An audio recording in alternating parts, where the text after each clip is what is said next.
Hello, everybody. I am so excited that you're here today. And we have brought Olivia onto our show with us today to talk about everything influencer and UGC, specifically with TikTok. And we can even dive into the other short form realms a little bit if you'd like. But Olivia is a social media strategist and a business coach, and she is a wealth of knowledge. So I'm so excited that you're here with us today.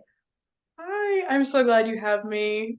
Just the lighting is very, oh, it looks good when I put my hands up like that. It must be that weird angle. Just keep But your yeah, hands I'm up so here the glad whole I'm time. here. Maybe it's the glasses. I don't know. But thanks for Uh, having me.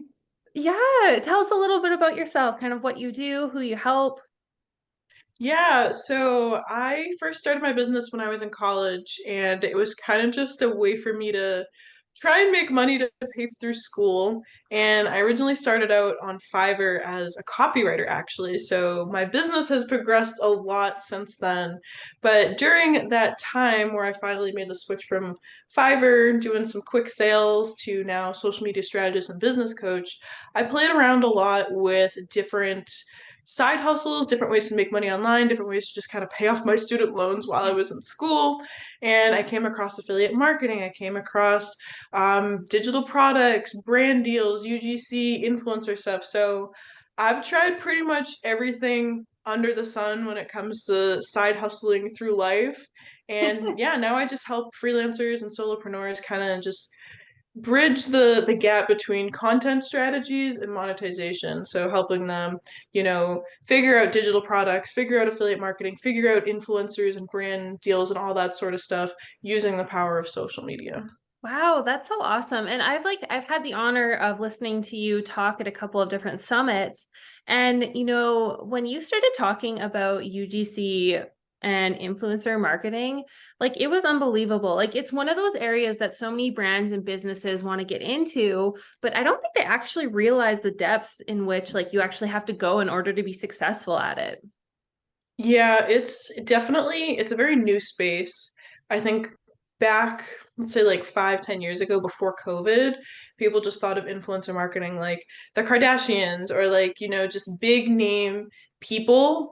Yeah. And it's definitely switched. The world of marketing has switched a lot since COVID, and now it's more average everyday people like you and me promoting products, doing UGC, which is user generated content, and these average people who use the products on a daily basis. So whether that's like with my phone or like with this blanket that I use every single day, like you can reach out to brands and be like, hey, I use your product. Like I can help you market it organically and it looks natural and not like a regular ad that would pop up on Facebook or something. Yeah, and I love that too because like one of the things is like Jennifer Aniston has such beautiful skin. It's like is like Aveeno or whatever the brand is that she promotes like I don't know if I like all the time trust that it's real because it's a celebrity doing it, but versus where it when it's just people like you and me promoting products, it almost seems a little bit more trustworthy. But like what's your take on that? Yeah, so those types of videos really got big from TikTok, where people were just kind of posting during quarantine, like their life and like what they were doing and just like sharing some like products that they bought on Amazon essentially. So that's really where it all started was when Amazon had the big boom during COVID and everyone was buying all sorts of stuff because they had nothing better to do with their lives and they were sharing all this on TikTok. They were sharing all the different products that they bought. They were sharing, like moms were sharing some of the baby carry-ons, like all this sort of stuff that they had. And what was really interesting was that companies, especially companies that were like big brands, saw that there was this shift in how people wanted to start buying. And they saw that people were buying stuff under the influence of other average people rather than like Jennifer Aniston or Kim Kardashian or other big people who like have made their way to fame, but like you said, are less trustworthy because they're not like you and me. They don't live like you and me. They don't, you wouldn't have Kim Kardashian go out and promote a blanket like this because she has no tie to it. But like a mom might have a story surrounding this specific blanket, and people were sharing these stories on social media, and that was kind of the big shift in the marketing realm was companies were like, oh, we should probably start hiring regular people to do our marketing for us. Wow. Well, I don't know how much you've already just blown my mind, and we're just getting started because I didn't know that's how that whole shift had happened. And it is so true. Like, even looking back at the time I was pregnant with my little one, and most of the nursery and kids items that we bought were from parents like showing what they were using with their kids. Yeah, it was the same with a lot of the products that I bought during college, like the tech products that I bought for my business and stuff like that. It was all found through people online. It wasn't like ads that were popping up or anything like that. It was just people showcasing, like even in the background, like in my office here, like I have my standing desk, Yeah. and I've even reached out to the company.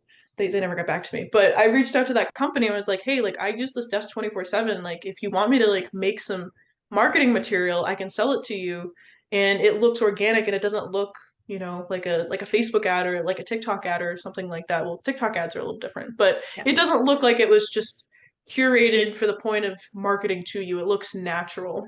Totally. And like even with that, because on TikTok you have a fairly large following, right? You have like 300,000 or something. Yeah, I got like 350,000 followers on TikTok. Wow, that's awesome. Good for you. Thank But you. like even it you don't necessarily have to have a big following though in order to become, an influencer or anything like that, right? Right, that's so true. So honestly, I think it's a lot harder to get brand deals the higher. There's like a happy medium spot. People don't really want to hire people that have under, let's say, 4,000 followers. But when you get to my level of following, it's normally like bigger, well-known brands that start reaching out to you. Mhm. Um, in the middle, though, I'd say like from, let's just say 10,000 to like 100,000. That's kind of like the sweet spots where people really start to bring in good cash, because those are the companies that you don't really hear about as much. Wow. Like I said, like my standing desk, like Fezzibo, I don't know if you've ever even heard of them. Like No. just like random brands that you never would have heard of. Whereas like bigger creators are going to do partnerships with like Apple or Yeah. like Reebok or something like that.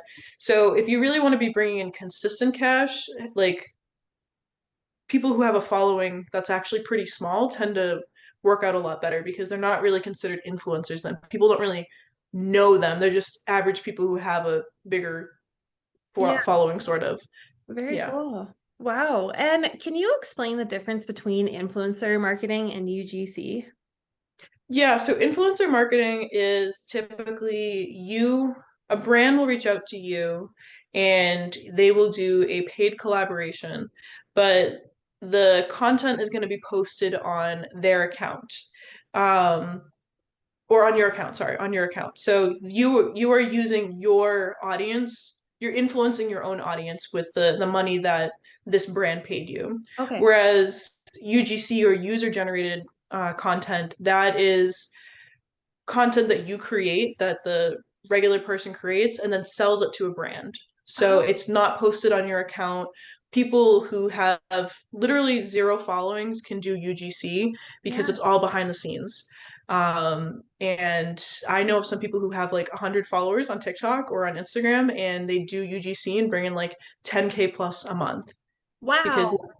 yeah, because they're acting as just like a video recorder. They're acting as someone who has the product and they're just selling those videos to the brand. There's no audience that they have to monetize off of. And then those videos just go out in the company's social media accounts. Wow. And so coming from a perspective as a business owner or a brand who's wanting to get into, let's say, the UGC content, like what does that look like for investing into people to actually provide you with this content or to provide the content? You talking about like how they make the videos and stuff like that, Yeah, or? like how much money do they typically invest into a strategy that includes the UGC marketing? Like is it all done for free or are the companies actually paying creators to create this content? Yeah, so for UGC, well, I guess back up. So typically when you're working with the marketing department, they have a specific budget for influencer stuff, and Oh, under influencer is they typically categorize UGC under there. okay. Um, So, for instance, I work with this brand called Contra, and I do a lot of influencer partnerships with them. I don't do UGC partnerships with them. So they pay me like one video per month to put out on my TikTok account, and it's like Oh, cool. $800 a month where I post one 60-second video talking about Contra and how much I love Contra. And but the thing is, like, you want to be partnering with brands that you actually use, and it's not just like I would never do a partnership with like Reebok because I don't use Reebok, but Yeah. like I use Contra all the time in my business for my portfolio services, and I Oh, talk about them in my content regularly. yeah. So these marketing companies typically create campaigns whenever they're getting close to launches. And if you're someone who wants to be monetizing influencer wise, I highly recommend starting to build out that presence as we get closer to the fall, because those are when companies really amp up their marketing game and are looking for influencers. Oops, sorry, that was my phone. UGC creators, all that sort of stuff, so that they can launch that for like Black Friday Yeah. and for Christmas. So wow, I kind of just like lost my train of thought. I started talking about like five No, different things at once. no, it's that's really good information. Just kind of letting people like businesses and brands know when's a good time to actually start looking into bringing the strategy into place. Yeah, I definitely, if you want to get started in it, like really, I'd start now. I'd start building out like your portfolio and your presence right now, and just starting to get like a hang of like what companies are looking for, and start pitching yourselves if you want to be pitching yourselves within the over the summer, because they start those campaigns like 3 months in advance. Oh, So wow. when I was working with Contra for their launch in January, we started like they reached out to me in September. Oh, wow. So yeah, so they already had like everything kind of their thoughts were kind of rolling back in like August about it.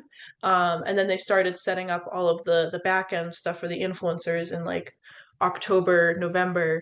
That way when they were ready to launch in end of December, early January, um, different influencers put out videos at different times. So it didn't look like a giant marketing campaign.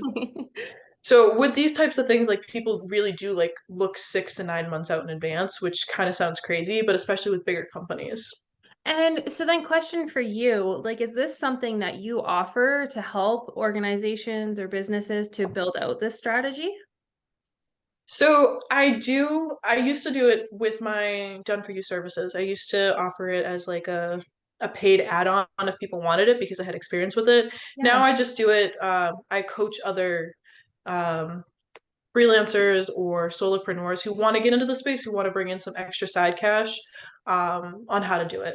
Very So cool. how to get in contact with brands, how to pitch yourself, what sort of content you should be making, how to set up your media kit, all that sort of stuff. Wow. Wow, that's awesome. And where can people find out more information about that? Yeah, so if you want more information on it, you can just send me a DM on Instagram and we'll go back and forth. We'll chat about it. Typically those are offered in like my private coaching packages, where Cool. we'll really go behind the scenes with your social media and look at kind of just how everything is set up in general. And yeah, we can talk more about it over there if you want. So yeah, reach out to me on Instagram, send me a DM. Wow, that's awesome. Okay, we'll drop your Instagram in the description of this video as well. And then question for you. So like what are some tips or even a tip that you have for somebody kind of considering starting going down this route? My biggest tip would be figure out what you actually like, what niche you want to be settling in. So who do you actually want to be like creating content for? And also, do you want to do UGC or do you want to do influencer? Do you want to be monetizing off of your own platform, or do you want to just be sending out videos to companies and getting paid for that? Because they're very two distinct things. And if you don't want to be putting your face out there online and you want to be making money kind of more, I wouldn't say passively, but behind the scenes, Hmm. then influencer probably isn't the path for you, because Yeah. with influencer you're going to be showcasing your face all over the internet, and people are going to be running ads behind those videos too, Mhm. so it's going to be seen by a vast majority. So definitely ask yourself which path you want to take, and then ask yourself which niche you want to settle in. So is it more like horticulture? Do you want to do like flowers, home life kind of stuff? Do you want to do more in the tech space? Is fashion going to be your niche? Because when you're creating your portfolios to pitch to brands, or when you're creating your presence on social media to show brands that like you've done this before or that you're experienced in this field that you can market to specific people in this niche in this industry, Yeah. um, yeah, you want to kind of just niche down and figure out where you want to settle with it. I love that. And I think, that's such an important thing, no matter if you're just posting organically on TikTok or social media or anything, is, really figuring out that where you kind of what your niche is going to look like, whether that's something that you specialize in, whether that's like a specific industry, like you're saying, like in the fashion or tech industry. Because, it really, when you have so many different offerings or you're kind of talking to too many places at once, like a lot of these companies and brands are looking for something specific. So, Yeah. definitely makes you stand out for sure above other people who are a little bit here and there. Yeah, like I would never do partnerships with anyone in the fashion industry because that's just not me at all. Like I wear crew neck sweatshirts and like biker shorts 24/7. So like I would never partner with a Yeah. fashion company, like especially for influencer stuff because that's not what my audience wants, or Yeah. for UGC because that's not an area that I'm an expert in. But a great, I guess, separation for the two. So like if I wanted to do I couldn't partner with a pet company for influencer stuff because that's not what my social media is around. Yeah. My current TikTok following is all business tips, social media, stuff like that. I want to partner with tech companies or apps, stuff like that. Whereas if I wanted to do UGC with pets, I could totally do that because I have a dog Yeah. and I know all of the pet brands, and that's all behind the scenes. I'm going to be sending that sort of videos and photos off to those companies, so it doesn't matter. Wow. So, yeah, definitely figuring out like the separation between the two and what, not really that you're an expert in, but what you know best. Yeah. I Yeah. wouldn't do fashion, but I'd do pets. So, yeah. No, I totally hear you there. And I love that. I'm sure there's some fashion brand out there that would love you sporting their crew necks and everything. Like, I feel like Oh, that's I don't there. know. Maybe if there is, let me know. Oh my gosh, I totally feel you though. I literally bought new clothes like for the first time in like 2 years. Like Ben and I always joke how once upon a time we felt like we had some sense of style, but now it's like hoodies and yoga pants. That is the style. Oh yeah, comfort over everything else in my opinion. Like Yeah. I'm getting married in September and I was joking with my fiance. I'm like, I don't even know if I want to buy a dress that's more expensive than $100 because I know I'm going to change out of that immediately and put on something comfy. Like, yeah. Well, I am a big advocate of shopping on the clearance shelves. So I also went that route when we got married. So it is very doable and you can still find something really nice. So, or even my friend, she this is really off topic, but she went to a thrift store to find her wedding dress and she got it, I think it was like for $200, but it was beautiful. Oh wow. Well, Yeah. I have to go to a thrift store, Salvation Army. Yeah. But anyways, yeah, thank you so much for today. Is there anything else that you want to, leave your any knowledge with? Do you have any freebies that anybody can go and grab? Yeah, I mean, I guess my biggest tips for people who are like getting into this but don't really know much about it is definitely look into a lot of the contractual stuff. I feel like that's not really talked about enough with it because there's a lot of different things that are going to affect your rates and that are going to affect um kind of like what the relationship looks like with these companies. So, for instance, like usage rights are you like how often are they going to be using your content? Like exclusivity, that's a huge one. Um, are you going to be prohibited from working with other companies in a similar space for a certain amount of time? Wow. So, just really with if brands reach out to you, make sure that you ask these specific questions and um, figure out what the restrictions are so that you want to adjust your prices accordingly, but also you don't get um, screwed out of other opportunities because if you do have exclusivity, like for 3 months, there's a company that I couldn't work with that I was working with, and I had to upcharge them because I wasn't allowed to do partnerships with anyone else in the financial space for 6 months or something like that. Oh, So wow. I yeah, so I increase my rates drastically because of that, because you're going to be missing out on potential revenue and income. Yeah. Wow, So. that is very good to know. Okay, so then like even if you're starting to get into this, are there like coaches or agents that can kind of help you to figure this stuff out or Yeah, there's definitely, honestly, my favorite place to look at all of this stuff is on TikTok. okay. I think that TikTok has a ton of people who are in the space who can give you a lot of insight, and there's a lot of specific like UGC or influencer coaches. You could also, if you're a marketing company as well, you can partner with influencer agencies. And you can figure like they know all of the behind the scenes stuff. They go back and forth with influencers 24/7. um, so yeah, I'd go on TikTok and do a lot of research on there for sure. Like I have a lot of knowledge. If you want to like hit me up and like we can chat in the DMs or we can hop on a private call or something like that. But there are specific coaches out there who train people in just specifically UGC or just specifically like influencer marketing. Very cool. That's awesome. And do you have any freebies for anyone on any social media strategy or anything today? So I don't have any freebies specifically for UGC influencer stuff, but I did just launch a membership program. So if you are interested in making passive income, adding to your client work without having to do more client work, upselling, all that sort of stuff, we definitely cover brand partnerships a lot inside of the membership. Wow. So yeah, send me a DM on Instagram and I can send that over to you, the link to That it. is very cool. And where is the best place? So on Instagram, what is the best handle to reach you at? So it's Olivia_Kelleher. Unfortunately, I was not able to acquire Olivia Kelleher. Really? It's Olivia_Kelleher, yeah. It's the only platform where it's not Olivia Kelleher. Wow. It's funny how, like, because your name is very unique, and it's funny when those names are scooped up. I know, nobody else spells it with an I. Everyone else spells it with an E. So I don't know, maybe I'll have to reach out to the girl and be like, hey, I'll pay you like $30 if you can switch handles with me just so I'm consistent across all platforms. But yeah, that's the best way to reach me. You could also reach me at olivia@orakproductions.com and you can send me an email there too. Very cool. Well, thank you so much for your wealth of knowledge today. This was very informational, and I really appreciate you coming on our show with us. And I hope that you have Yeah. a terrific rest of your day. Yeah, you as well. Have a great week.